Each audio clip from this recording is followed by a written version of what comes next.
Bienvenue dans Esprit de livre. Le Coran n'est pas un livre que l'on récite seulement avec la langue. C'est un livre qui se médite, qui se vit et qui transforme les cœurs. Beaucoup lisent le Coran, mais peu s'arrêtent réellement pour écouter ce qu'Allah dit à leur âme. Le grand savant Cheikh Abd Rahman As-Saadi, Rahimahullah, a consacré sa vie à expliquer le Coran avec clarté, sagesse et profondeur. De son tafsir sont nées des centaines de perles spirituelles, des bénéfices subtils, des rappels qui réparent le cœur, rectifient l'intention et redonnent un sens à l'adoration. Le livre 1000 méditations et bénéfices tirés du tafsir As-Saadi n'est pas un simple résumé, c'est une invitation au tadabour, une école de foi, de patience, de confiance en Allah et de lucidité sur l'âme humaine. Dans cette série de podcasts, nous n'allons pas survoler les versets. Nous allons nous arrêter, réfléchir et laisser le Coran nous parler personnellement. Chaque épisode sera une étape, chaque méditation sera un miroir et chaque bénéfice sera une clé, soit pour se rapprocher d'Allah, soit pour comprendre pourquoi nos cœurs s'éloignent parfois. Partie 1. Pourquoi le Coran transforme certains cœurs et laisse d'autres inchangés? Le Coran est le même pour tous, les versets sont identiques, la récitation est la même, la langue est la même. Et pourtant, les effets sont radicalement différents. Certains cœurs tremblent, pleurent et se transforment profondément, tandis que d'autres restent figés, comme si rien n'avait été entendu. Cheikh Abd Rahman As-Saadi, Rahimahullah, attire notre attention sur une vérité essentielle. Ce n'est pas le Coran qui change, mais le cœur qui le reçoit. Le Coran est une guidance, une lumière et une miséricorde, mais cette lumière n'éclaire pas tous les cœurs de la même manière. As-Saadi explique que le Coran ressemble à la pluie. Lorsqu'elle tombe sur une terre vivante, elle fait naître des fruits, des fleurs et de la vie. Mais lorsqu'elle tombe sur une terre morte, elle ne produit rien. Le problème n'est jamais dans la pluie, mais dans l'état du sol. De la même manière, le Coran agit selon la disposition intérieure du cœur. Un cœur humble, sincère et conscient de son besoin d'Allah reçoit le Coran comme un remède. Un cœur distrait, orgueilleux ou satisfait de lui-même n'y voit qu'une sonnerie ou une habitude. Parmi les méditations centrales d'As-Saadi, il y a cette idée forte. Le Coran ne se dévoile réellement qu'à celui qui le cherche pour être guidé, non à celui qui le lit pour confirmer ce qu'il croit déjà. Certains écoutent les versets pour se corriger, d'autres pour juger les autres. Celui qui cherche à se justifier trouve des arguments, celui qui cherche à se purifier trouve des vérités. Beaucoup récitent le Coran pour la récompense, pour la beauté de la récitation ou par simple habitude, mais peu le récitent avec cette intention profonde et sincère. Ô Allah, montre-moi mes défauts à travers ta parole et guide-moi vers ce qui te satisfait. As-Saadi met également en garde contre un danger subtil mais immense, s'habituer au Coran sans le méditer. Lorsque la récitation devient automatique, les versets passent sur la langue mais ne s'arrêtent plus dans le cœur. Les promesses du paradis, les menaces de l'enfer, les ordres et les interdits cessent de provoquer une réaction intérieure. Ce qui devait réveiller le cœur finit par devenir banal.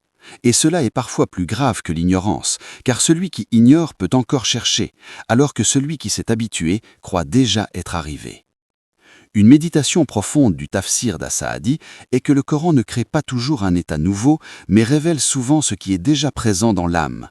Si le cœur est sincère, le Coran augmente la foi. S'il est malade, le Coran devient lourd. S'il est orgueilleux, le Coran dérange. C'est pour cette raison que certains ressentent une gêne ou un rejet face à certains versets. Ce n'est pas le verset qui est dur, mais la vérité qu'il met en lumière. Le Coran transforme réellement une personne lorsque 3 conditions sont réunies, une écoute attentive, une présence réelle du cœur et une volonté sincère de se réformer. À ce moment-là, le Coran cesse d'être une simple lecture. Il devient un dialogue intime entre Allah et son serviteur. Les versets semblent répondre aux états intérieurs, apaiser certaines blessures et en dévoiler d'autres. Le Coran ne parle plus en général, il parle personnellement.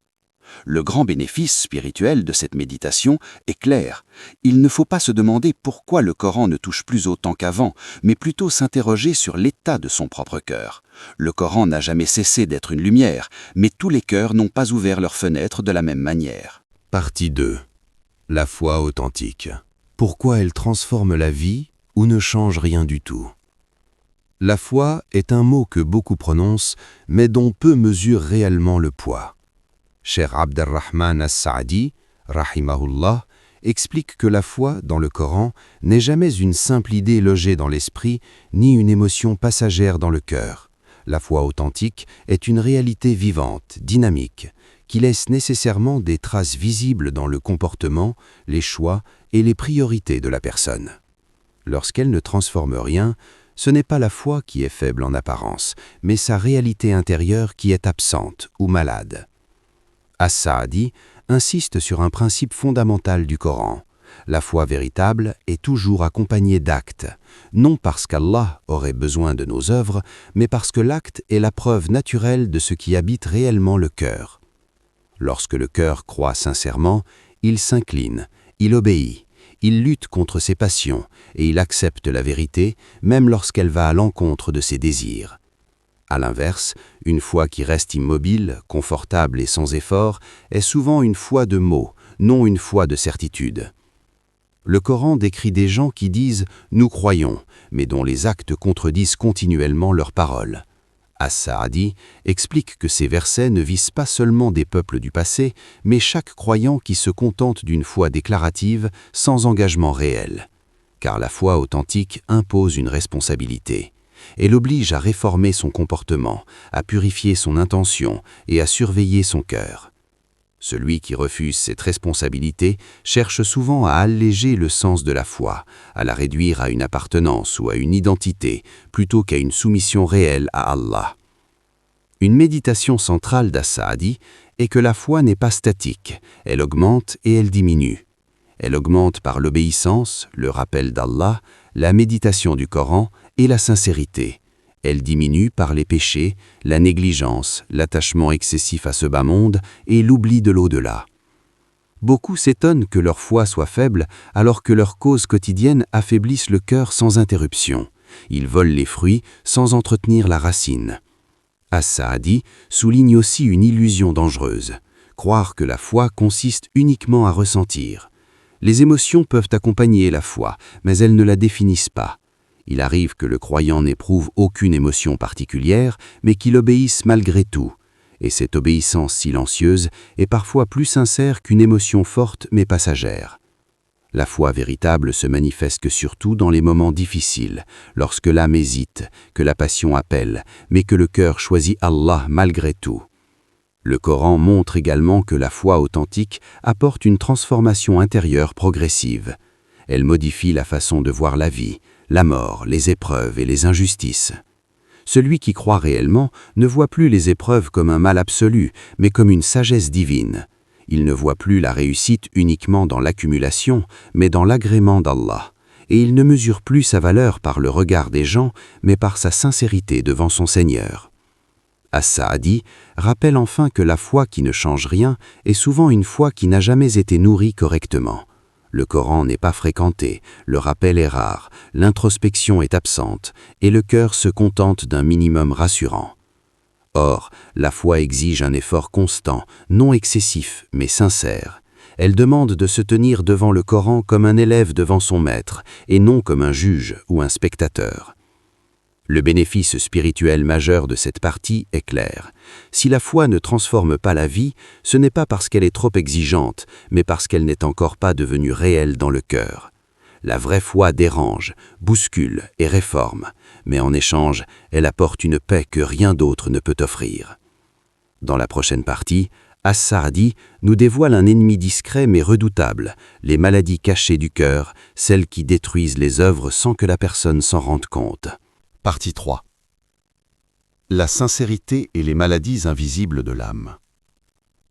Parmi les enseignements les plus profonds du tafsir de Cheikh Abd-ar-Rahman as-Saadi, rahimahullah, il y a cette réalité troublante.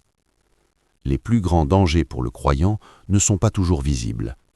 Certaines maladies ne touchent ni le corps ni les apparences, mais s'installent silencieusement dans le cœur jusqu'à vider les œuvres de leur sens et de leur récompense. Ces maladies sont d'autant plus graves qu'elles se cachent derrière des actes en apparence pieux. As-Saadi explique que la sincérité est l'âme de toute adoration. Sans elle, les œuvres sont comme des corps sans esprit, présente extérieurement, mais morte intérieurement. L'intention est ce qui donne de la valeur à l'acte. Deux personnes peuvent accomplir la même action, prononcer les mêmes paroles, faire le même effort et pourtant être séparées par une distance immense auprès d'Allah. L'une agit pour lui, l'autre agit pour être vue, reconnue ou rassurée. Le Coran insiste souvent sur la purification de l'intention avant même l'action. As-Saadi explique que l'âme aime naturellement être valorisée, admirée et appréciée. Et lorsque cette inclination n'est pas combattue, elle se glisse dans l'adoration elle-même. Le croyant commence alors à aimer l'acte non pour ce qu'il représente auprès d'Allah, mais pour ce qu'il lui apporte auprès des créatures. C'est ainsi que le cœur se détourne subtilement de son objectif sans même s'en rendre compte. Parmi les maladies les plus répandues du cœur, As-Saadi cite l'ostentation, la recherche de l'éloge et l'amour de la position spirituelle. Ces maladies ne consistent pas toujours à vouloir être vues de manière flagrante, mais parfois simplement à aimer que l'on sache, que l'on reconnaisse ou que l'on admire. Le cœur se rassure en se comparant aux autres, en se sentant meilleur ou plus avancé. Et cette comparaison, même silencieuse, détruit la sincérité. As-Saadi explique que l'un des signes d'un cœur malade est la difficulté à accepter le conseil. Lorsque la personne se sent attaquée dès qu'on la corrige, lorsqu'elle justifie systématiquement ses manquements ou lorsqu'elle refuse de reconnaître ses défauts, cela révèle souvent un attachement excessif à l'image qu'elle a d'elle-même. Le cœur ne cherche plus la vérité, mais la protection de son ego. Or, la sincérité exige une humilité constante et une disposition à se remettre en question. Une autre maladie subtile est la négligence intérieure, malgré des actes visibles. Le croyant prie, lit le Coran, écoute des rappels, mais sans réelle présence du cœur.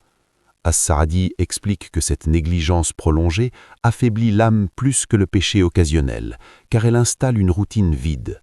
L'adoration devient une habitude sociale ou culturelle, non une rencontre avec Allah.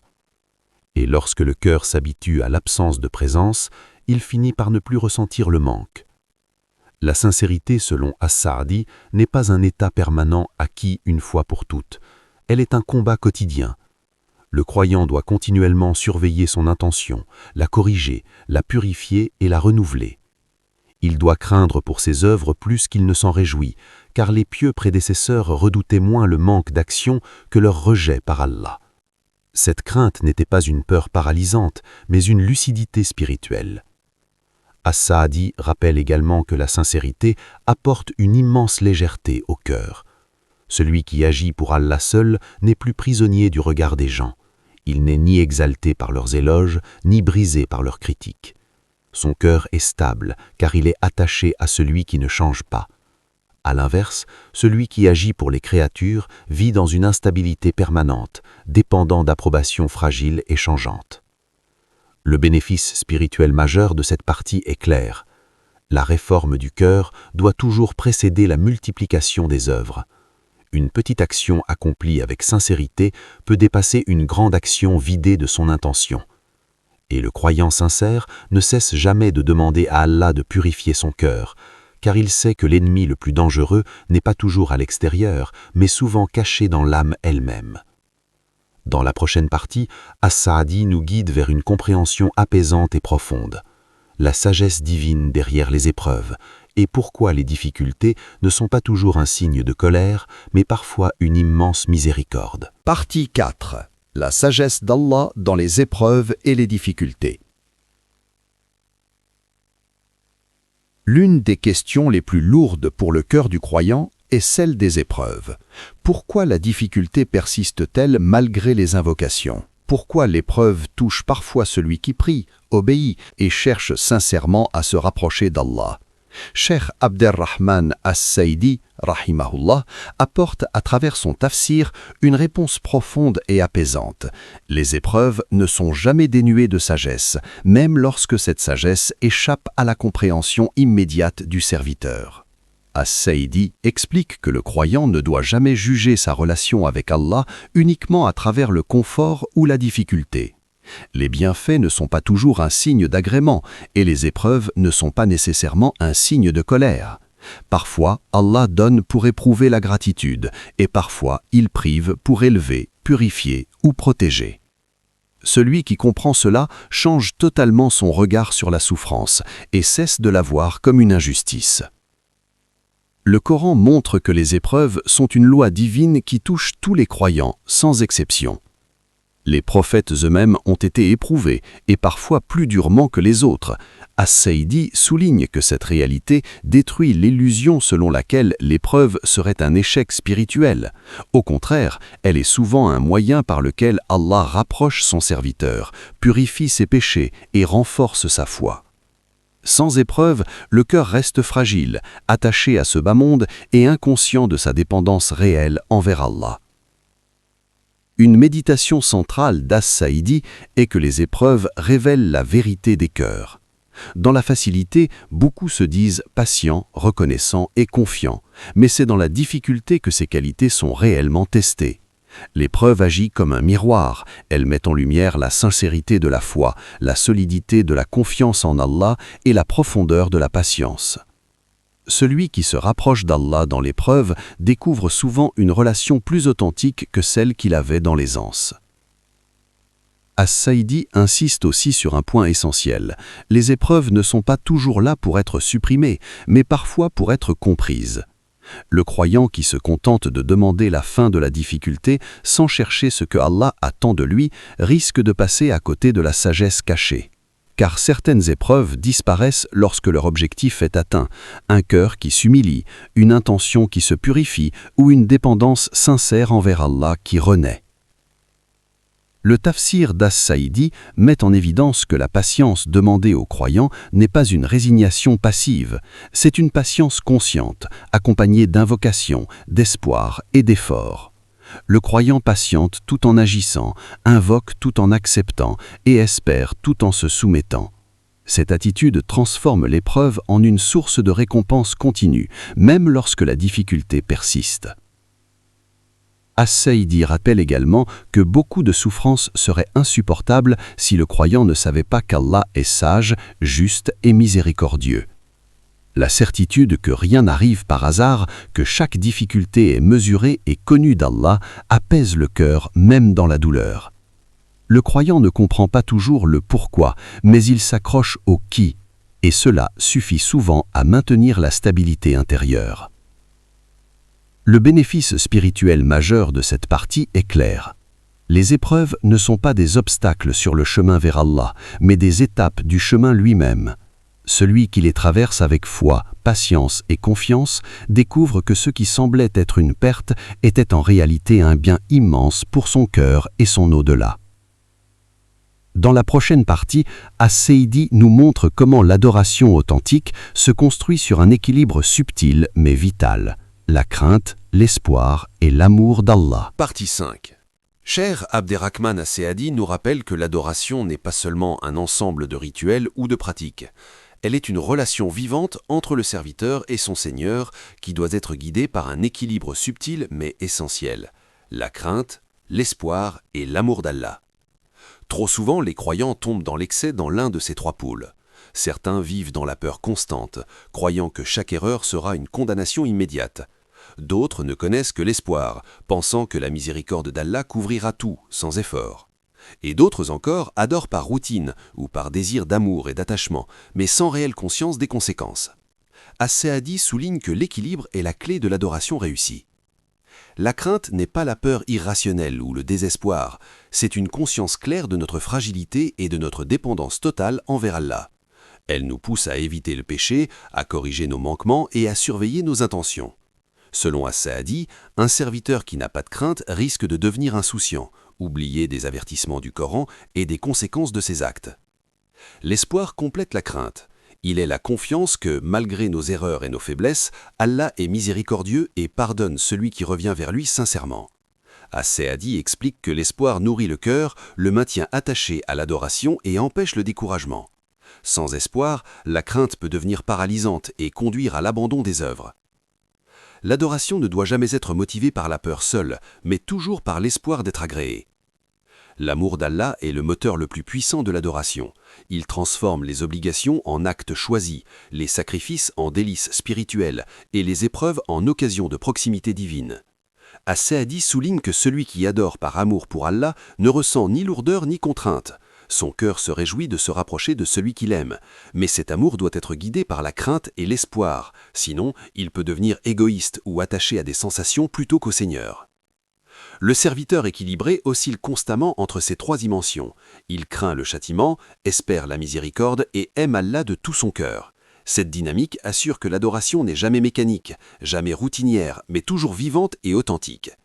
As-Saadi met en garde, si l'un de ces éléments est absent, l'adoration perd de sa puissance. Trop de peur étouffe, trop d'espoir relâche, trop d'amour sans conscience peut dévier. La méditation essentielle de cette partie est la suivante. Adorer Allah n'est pas une obligation froide, mais une relation vivante nourrie par la conscience de sa grandeur, l'assurance de sa miséricorde et la profondeur de son amour. Lorsque le serviteur équilibre ces trois pôles, son cœur s'épanouit et son âme se purifie naturellement. L'adoration devient une rencontre, un dialogue et un voyage intérieur vers la perfection spirituelle. Partie 6. La purification du cœur et la réforme du comportement. Cheikh Abderrahman As-Saadi explique que la véritable foi se manifeste dans la purification du cœur et la réforme du comportement. Le cœur, siège de l'intention et des sentiments, est la source de toutes les actions.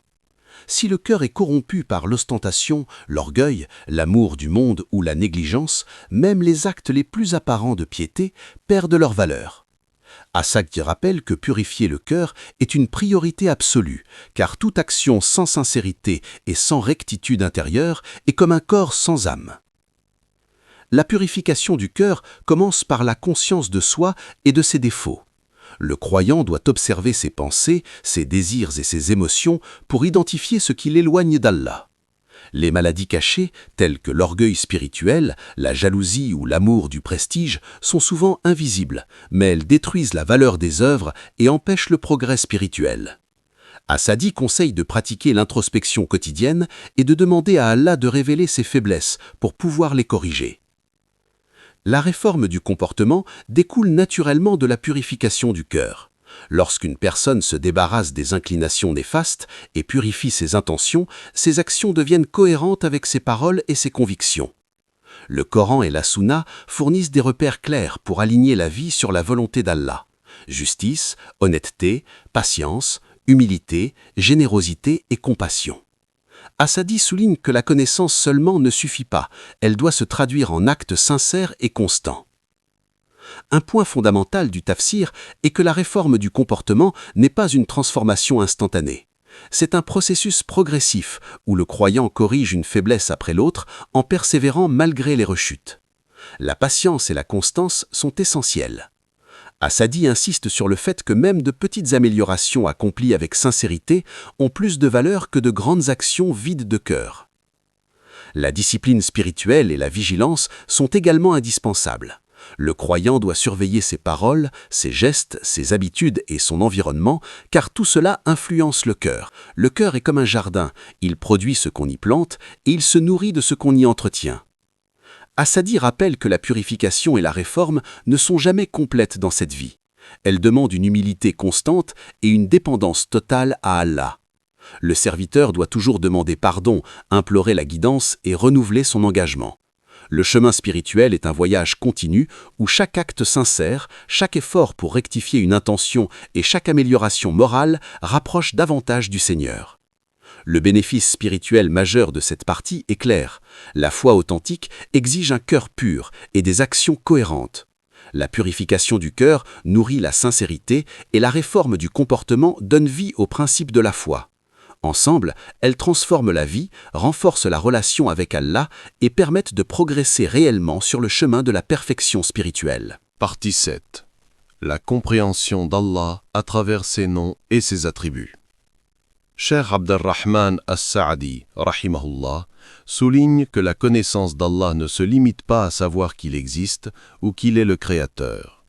Comprendre ses noms et ses attributs est essentiel pour nourrir la foi, orienter le cœur et purifier les intentions. Chaque nom d'Allah, Chaque attribut mentionné dans le Coran révèle un aspect de sa sagesse, de sa miséricorde ou de sa puissance, et nous offre une lumière pour guider notre vie spirituelle et morale. Selon As-Sa'di, méditer sur les noms d'Allah transforme la relation du serviteur avec son Seigneur. Le nom d'Al-Rahman, le tout miséricordieux, rappelle que la miséricorde enveloppe toutes les créatures et que chaque difficulté peut être adoucie par cette miséricorde. Le nom d'Al-Hakim, le sage, montre que rien dans la création ou dans les événements ne se produit sans raison ni équilibre. Comprendre ces noms élève le cœur au-dessus de l'angoisse, de l'injustice apparente et du désespoir. Un point central du tafsir d'As-Sa'di est que la connaissance des attributs d'Allah doit se trouver appliquée dans la vie quotidienne. Par exemple, la conscience qu'Allah est El-Khabir, l'omniscient, incite le croyant à la sincérité, car rien n'échappe au regard divin.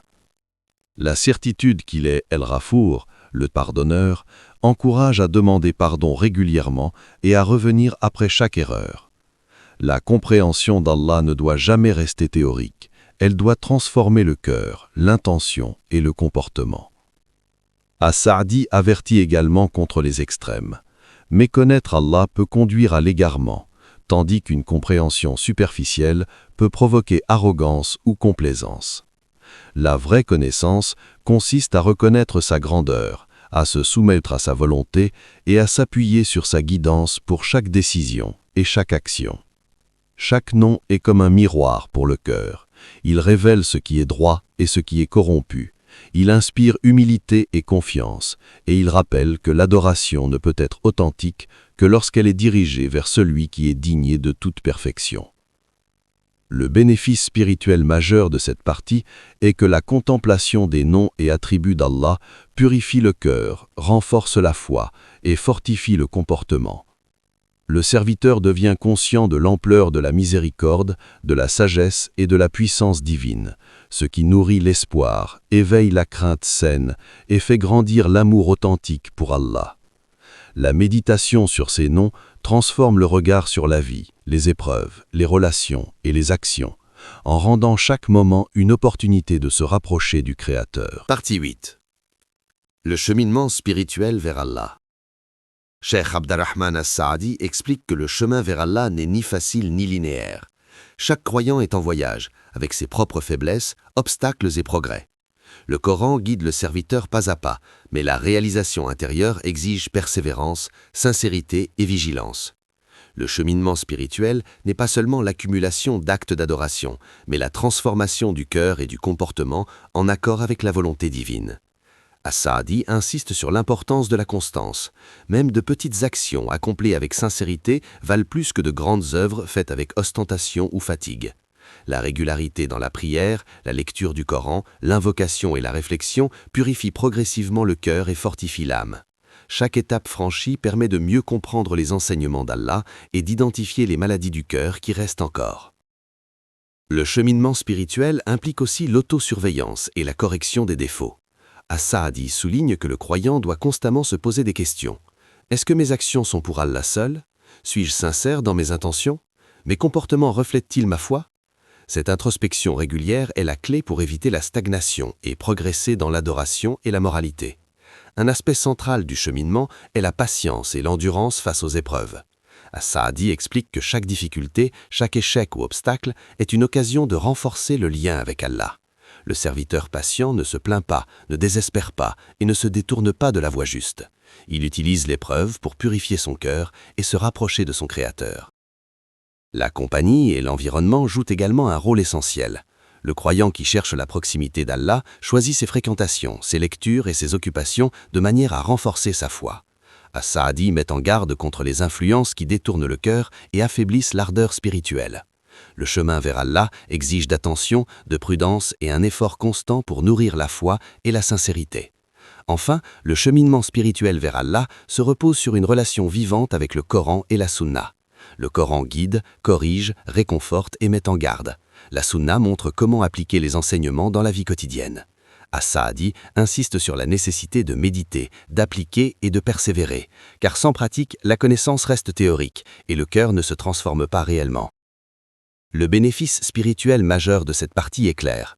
Le chemin vers Allah est un processus continu de purification, d'action sincère et de patience.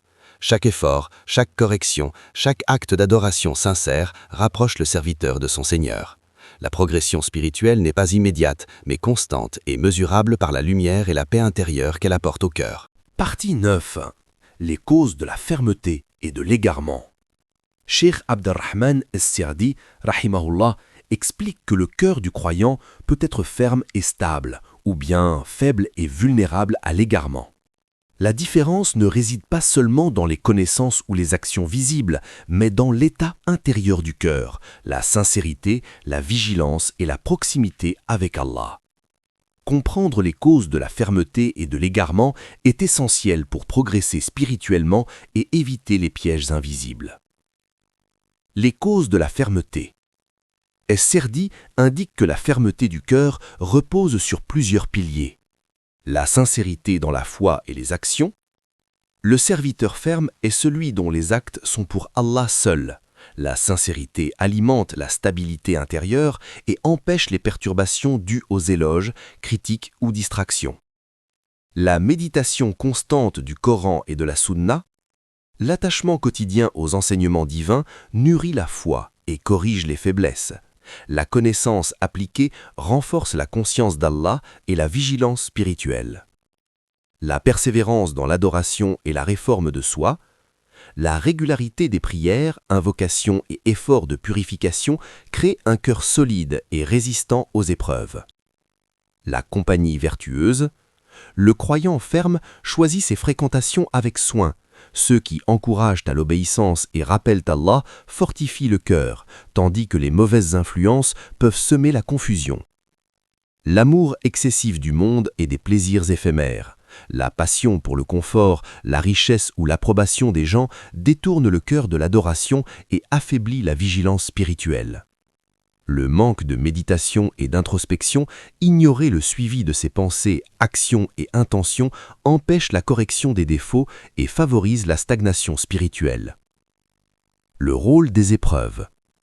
As-Sa'di souligne également que les épreuves peuvent être une source de fermeté ou d'égarement selon la réaction du serviteur. Celui qui endure avec patience, confiance et adhésion à la guidance divine renforce sa foi. Celui qui cède au découragement, à la colère ou à l'angoisse affaiblit son cœur et s'éloigne de la vérité. Les épreuves sont donc des révélateurs de l'état intérieur et des occasions de purification. Bénéfice spirituel majeur. La méditation essentielle de cette partie est la suivante. La fermeté spirituelle ne naît pas par hasard. Elle est le fruit d'un cœur sincère, attentif, persévérant et vigilant, tandis que l'égarement provient des excès, des négligences et des mauvaises influences. Connaître ces causes permet aux croyants de se protéger, de corriger ses faiblesses et de progresser sur le chemin de la proximité avec Allah. Partie 10. Les plus grandes clés du succès ici-bas et dans l'au-delà. Cheikh Abderrahman As-Sa'di, rahimahullah, conclut sa série de méditations en rappelant que le véritable succès ne se mesure pas seulement par le confort, la richesse ou la réputation dans ce monde, mais par la proximité avec Allah et la préparation à l'au-delà.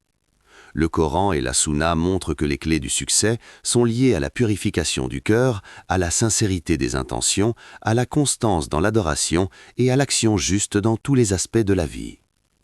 La sincérité et l'intention pure. La première clé, la plus fondamentale, est la sincérité. Tout acte, même le plus petit, ne porte de valeur que s'il est fait pour Allah seul. As-Sa'di insiste sur le fait que l'intention est le cœur de toute action. Prier, jeûner, donner, parler ou enseigner. Sans sincérité, les œuvres sont comme un corps sans âme, visible extérieurement mais vide de récompenses et de bénéfices spirituels. La constance dans l'adoration. La deuxième clé est la persévérance. Les actes d'adoration répétés avec régularité, même modestes, ont plus de valeur qu'un effort énorme mais occasionnel. La régularité façonne le cœur, le renforce et crée une liaison constante avec Allah. As-Sa'di explique que la stabilité dans la prière, la lecture du Coran, l'invocation et les œuvres bienfaisantes est un signe de fermeté et un facteur de succès durable. La purification du cœur. La troisième clé est la purification du cœur.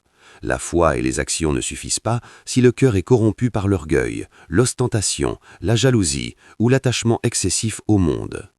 As-Saadi rappelle que le cœur est le réceptacle de toute action.